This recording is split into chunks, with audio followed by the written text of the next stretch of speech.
আসসালামু আলাইকুম। আরও একটি নতুন রেসিপিতে সবাইকে স্বাগত।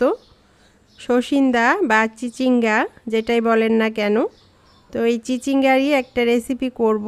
আর এটা গরমের সবজি, আর গরমকালে কিন্তু এইরকম ঠান্ডা ঠান্ডা এইরকমের একটা সবজি রেসিপি থাকলে দুপুরবেলা গরম ভাতে অসাধারণ লাগবে। আর এটা খুবই স্বাস্থ্যকর। তো আজকে আমি সসিন্দা বা চিচিঙ্গা একটা আলু আর চিংড়ি দিয়ে খুবই লোভনীয় করে একটা মজার রেসিপি তৈরি করব। আর এই রেসিপিটা আপনাদের সবারই খুব পছন্দ হবে। পছন্দ হলে লাইক কমেন্ট শেয়ার করে চ্যানেলটিকে সাপোর্ট করে দিবেন। এইরকমই নতুন নতুন রেসিপি দেখতে চাইলে আমার পেজটিকে সাবস্ক্রাইব ফলো করে রেখে দিতে পারেন। তাহলে চলুন চিচিঙ্গার এই রেসিপিটা কিভাবে বানাবো সেটা দেখে নেই।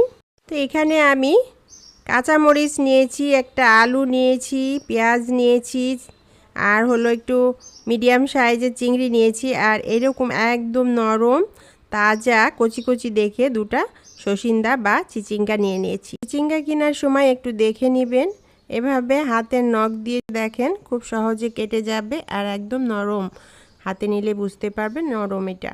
চিচিঙ্গাটা আমি খোসা ছাড়িয়ে এরকম পিস পিস করে কেটে নিয়েছি। একটা ছোট সাইজের আলু পিস করে কেটে নিয়েছি। চিংড়ি মাছটা পরিষ্কার করে কেটে ধুয়ে নিয়েছি। আর কাঁচা মরিচ আর পেঁয়াজ নিয়েছি। চুলায় একটা প্যান বসিয়ে দিলাম, আর এটাতে তেল দিয়ে দিলাম। তেলটা গরম হয়ে আসলে তারপর এখানে আমি যে আলুগুলো কেটে নিয়েছিলাম ডুমো ডুমো করে, আলুগুলো এখানে দিয়ে দিলাম। দিয়ে আলুগুলোকে একটু নেড়ে চেড়ে মিডিয়াম আঁচে রেখে ভেজে নিব। আলুগুলো ভেজে নেওয়া হয়ে গেছে। এখন আমি এগুলোকে সব উঠিয়ে নিব, নিয়ে সাইডে রেখে দিব। আর যে চিচিঙ্গাটা কেটে নিয়েছিলাম সেই চিচিঙ্গাটা এখানে আমি দিয়ে দিলাম। চিচিঙ্গাটা দিয়ে মিডিয়াম আঁচে রেখে নেড়ে চেড়ে ভেজে নিব। আর এটা বেশি তেলে ভাজবো না, আপনারা দেখেছেন আমি অল্প তেল প্রথমে দিয়েছি, আলুটা ভেজেছি, এই তেলের মধ্যে চিচিঙ্গাটা ভেজে নিব। নেড়ে চেড়ে উল্টিয়ে পাল্টিয়ে চারপাশেই চিচিঙ্গাটা ভেজে নিব। দেখতেই পাচ্ছেন চিচিঙ্গাটা একদম সফট হয়ে গেছে আর ভালো মতো ভাজা হয়ে গেছে। এখন আমি এই চিচিঙ্গাগুলোকে নিয়ে সাইডে রেখে দিব। অন্য একটা প্যান চুলায় বসিয়ে দিলাম, আর এখানে পরিমাণ মতো তেল দিয়ে দিলাম, আর একটা বড় সাইজের পেঁয়াজ কুচি দিয়ে দিলাম, আর 2-3টা কাঁচামরিচ মাঝখান থেকে ফালি করে দিয়ে দিলাম। এগুলোকে নেড়ে চেড়ে একসাথে ভেজে নিব। কাঁচামরিচ পেঁয়াজটা একসাথে ভাজলে খুব সুন্দর একটা ফ্লেভার আসে।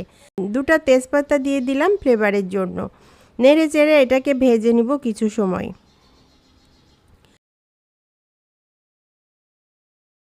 ভাজতে ভাজতে এখানে হাফ চামচ মরিচের গুঁড়ো, হাফ চামচ হলুদের গুঁড়ো দিলাম। দিয়ে এই মশলাগুলোকে নেড়ে চেড়ে কিছু সময় ভেজে নিব। এভাবে ভেজে নিলে খুব সুন্দর একটা কালার আসে এবং হলুদ মরিচের কাঁচা গন্ধটাও থাকে না।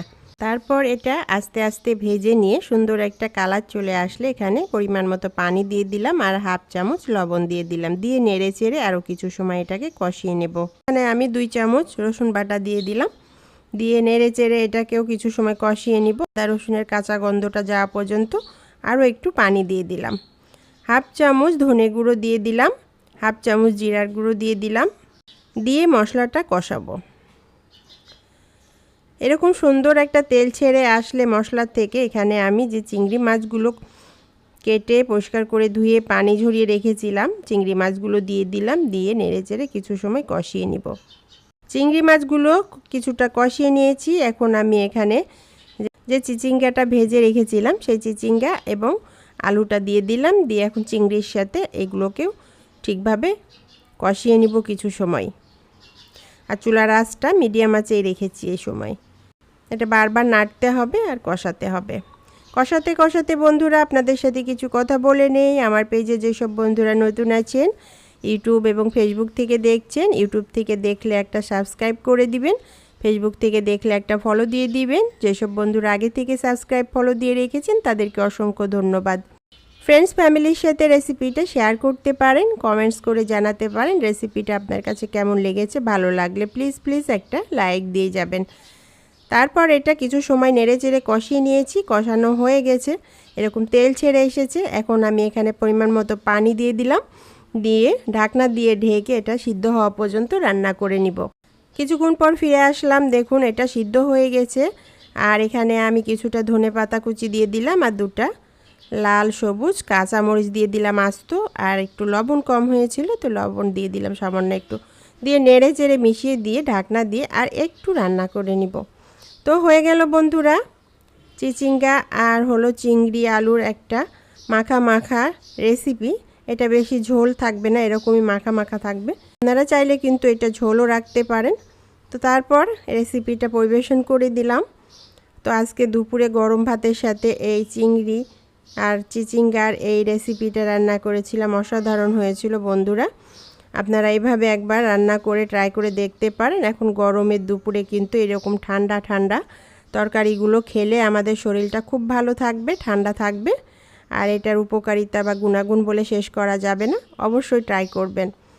আশা করছি ভালো লাগবে। ভালো লাগলে লাইক কমেন্ট শেয়ার করে আমার চ্যানেলটিকে সাপোর্ট করবেন, পাশেই থাকবেন। আল্লাহ হাফেজ।